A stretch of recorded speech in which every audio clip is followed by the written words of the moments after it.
Dear friends, welcome to another episode of Tech Talk at Vedavyasa Institute of Technology. I am Suji Kumar, Assistant Professor, Department of Mathematics at Vedavyasa Institute of Technology. In this episode, we can discuss about an index law. Index law has various scientific applications. For example, in measuring earthquakes, if the seismic energy of one earthquake measures as 10 raised to 7, another measures as 10 raised to 8, then the second one is the 10 times more powerful than the first. Now, we know a raised to m equal to a into etc. m times. A raised to m into a raised to n means a raised to m plus n. A raised to m divided by a raised to n means a raised to m minus n.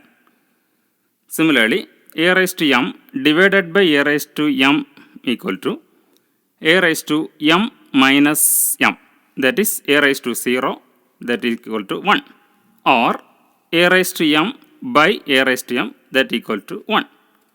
Now 0 raised to m equal to 0 into etc. 0 m times equal to 0.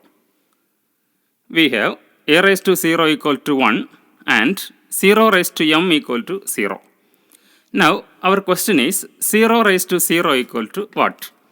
Or in calculus notation we can say like this: limit x tends to 0, x raised to x equal to what? That means when x approaches 0, what will be the value of x raised to x? Now let us see by a small calculations.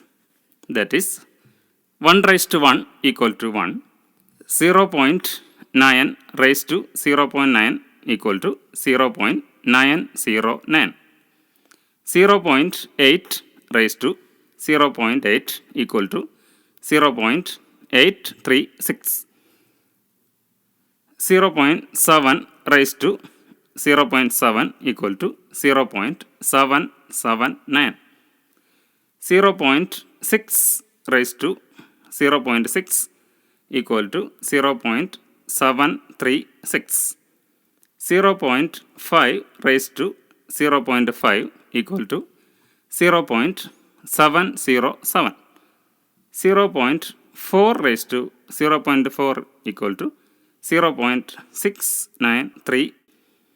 Now, if you look at the values of 1 raised to 1, 0.9 raised to 0.9, etc., we can easily identify that the values start decreasing. If you think normally, what we will do means, by seeing these values, we will say that 0 raised to 0 will be 0. Now, it is not a right decision if you say that is 0 raised to 0 equal to 0.